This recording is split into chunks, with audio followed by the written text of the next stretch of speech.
If you had to think back now, you said you knew about Ben. Obviously, he's a nice old man now. Was he the same? Was he a nice older man then, or did he have a reputation for being a hard driving, boss or anything like that? Something he might not know about himself that you knew about working there? I just, as far as when he was in management, I just remember my dad would talk to him, and deal with him, and seemed to be a good relationship. I don't remember anything. But you didn't have any personal run-ins with him, I guess. No. The only time I guess, was, saw him from day to day was when I was working the operator's job and other job down at Island, and he was back in train service. But you're doing conductor work, aren't you? Yeah. I was a workaholic. Sounds like it. And the men didn't care for me because I'd take my vacation on Christmas and Thanksgiving when everybody wanted off. Yeah. And we had a clause in our contract, if they called you while you were on your vacation, you had a choice to continue to work and draw double time, your vacation paid plus what you're making, or you could go back on your vacation. And I would purposely every Christmas take my vacation, and then I would work it.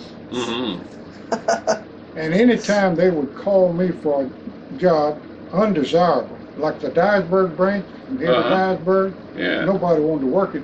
If they called me and I even missed my run, because I stood in good with the callers, and we had must jobs, they call them must jobs, firing, that they had to have a fireman.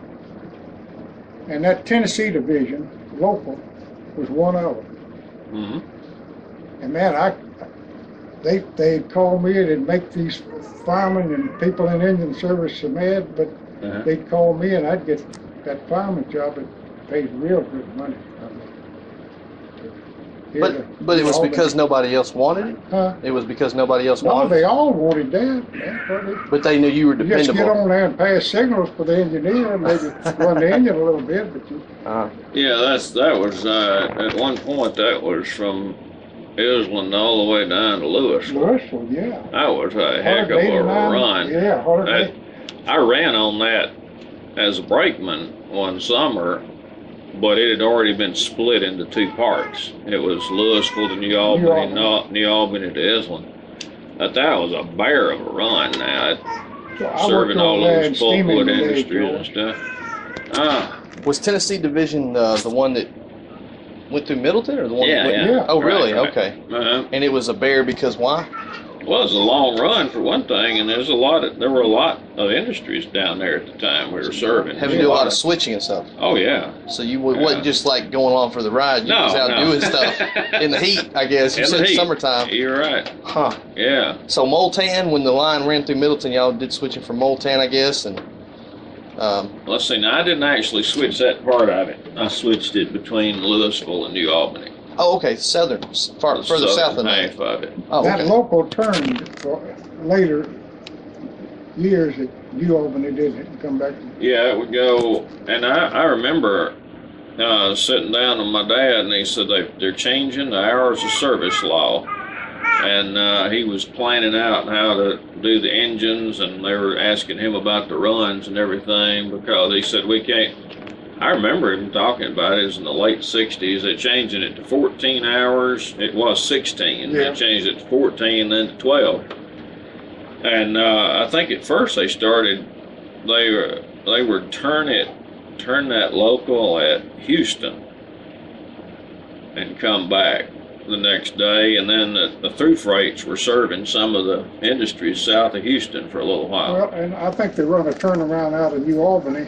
Out of Louisville, and then run one out of Jackson. But then what they started doing, the one that came up from Louisville to New Albany was headquartered in Louisville, the crew was. And then the one that came down to New Albany, the crew was at Island. But anyway, that was, he was trying to figure out about, how many engines he gonna need and where to place them and all that. I remember him planning all that out when they changed the hours of service law. Man, they ran some long trains over there. Oh my Lord, yeah. 200. Yeah. They come into Jackson one time with 226 cars. I remember a lot of the northbound freight would come on what we call the west side.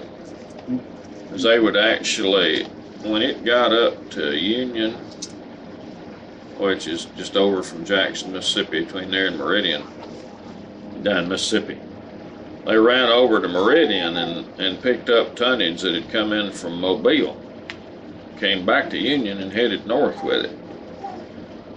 And Train 32 would traditionally be heavier on the west side than Train 30 on the east side.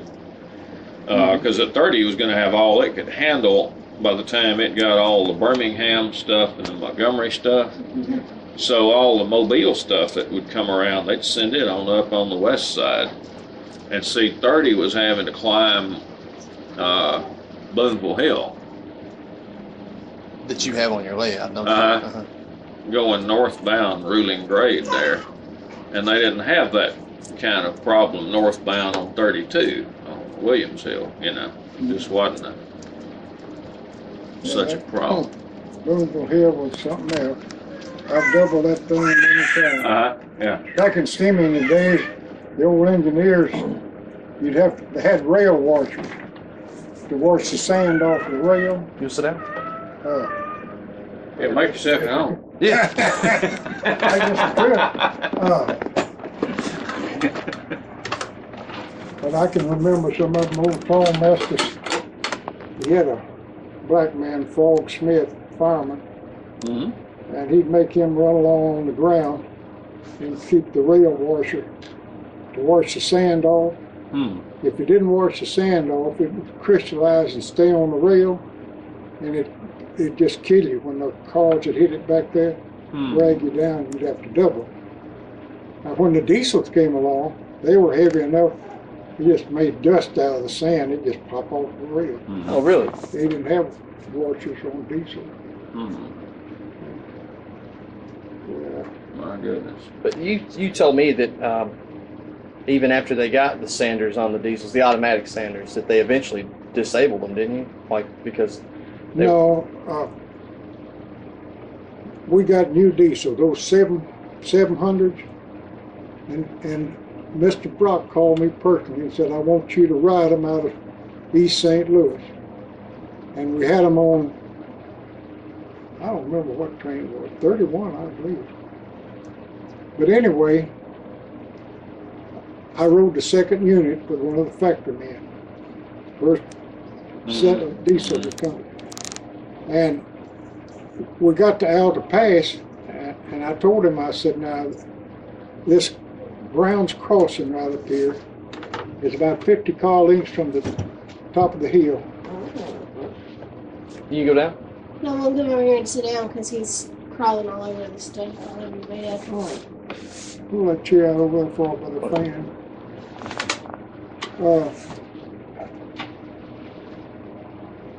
But I told him, I said, the engineer was Hoover, call him Tooth Hoover.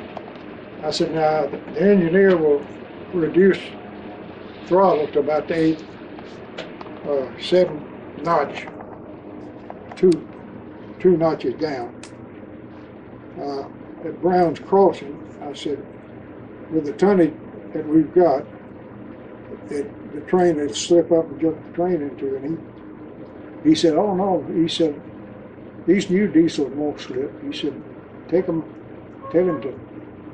So I went over there and told Hoover, I said, Mr. Hoover, leave her in 8th notch. He said, it's your responsibility, you don't tear the train up, Beard. I said, well, factory man back in, that's what he said we won't do, we're going to do it. We topped the hill at 12 miles an hour, didn't slip a peg. And I told Mr. Brock the next morning, he said, that's what we want. But it wasn't a month.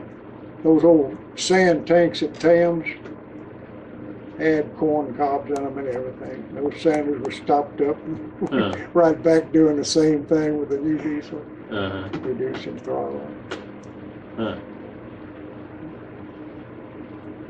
How'd they get corn cobs in them?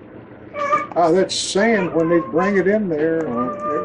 Wherever they were getting sand from was contaminated? Yeah, and they'd bring it in gondolas and then throw it over in that thing that, I don't know how it worked. You might, is that a big old tank and had a hose, and they put it in the sand boxes. But anyway, they get all kind of stuff in them. So that worked for a little while, but then that was all over. When you were working during that summer, did anything interesting happen with you? Oh, there's a lot of interesting stuff. One frustrating thing was when because I never was a real strong kid. I was really skinny, and so throwing those switches was difficult for me. And you gotta learn to make things work with your weight, and not just your muscle. So what little weight I had, I would throw into it. But I ran into one down at, I think it was a place called Mantee. Yeah. There's a little wood yard there. And anyway, there was a switch I couldn't throw, and I was about to throw out a disc in my back or something. It was that bad. And finally, I just gave up. I said, somebody's going to have to help me here. I'm sorry. And that guy came and started laughing and said, there's a double lock on this switch. In other words, you done do the thing, pull it off so you could throw the switch. And then once you're done, before you proceed down the line, you're going to put it back on and lock it. Well, I'd done that. But I didn't realize there was another one down here that was a safety thing, because I guess somebody thrown a switch when they shouldn't have. Yeah. Anyway, it was locked. It wasn't going to move, So switches that were I coming was going off. to break my back before it was going to break. Switches that were coming off the main line, and I'm pretty sure they still do this. They were locked so that some stranger couldn't come up and throw it. A full speed train going through there wouldn't go off on the siding. But That's kind of locked to have. In an industry though, were they locked most of the time? Because it really didn't matter because A lot of them weren't. because they were going so slow through there. Makes sense. I don't think they locked the yard tracks once you started down the lead. Just the main line. Yeah. Well, I remember. But See, Ben's told stories about you would hop off the train, run ahead, throw it before the engine got there. Did you ever? Did they have rules against that by then? By your time? They still did a little bit of that running switch thing. That's dangerous as all get out. They shouldn't have done it, but they did it. Yeah. Is that where you jump off on the tracks in front of the engine and run ahead? Well, or do you jump off to the side and not run? exactly. What you got to do is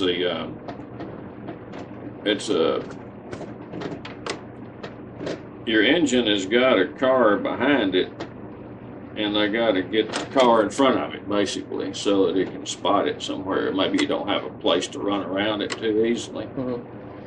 So what it is, I got one man that's riding the car, riding on say it's a box car or whatever. And anyway, there's another one that's down there between the engine and the car, riding the rear of the engine or whatever. It's going to pull the pin. Okay. And then there's another one that's going to throw the switch. So it takes three guys at least. Three guys plus the engineer. The way I remember the thing now. So he's going to get up enough.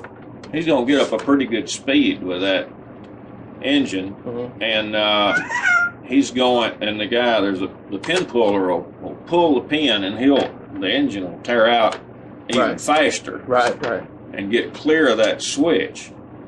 Before the car rolls up to the switch. And between the time the engine passes the switch and the time the box car gets there, this guy got to throw the switch. Okay?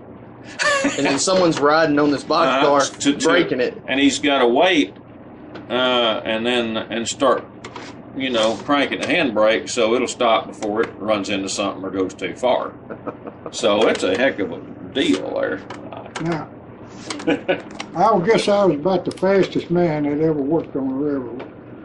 Now, what you're talking about now, many times I've dropped a car by, pull the pin, give them a signal to go, stay on there, drop off at the switch, throw the switch over. The car come by me, I'd get on it, catch the handbrake, ride it in the clear and set a brake on it. I'd run back, get the switch, back the engine up and head in on it. That's pretty fast. He did all three jobs. I would have never tried it unless I just had to. Everybody predicted I'd get killed or get moved. Well, yeah, that's an easy way to get killed with all that switchman stuff and all that. But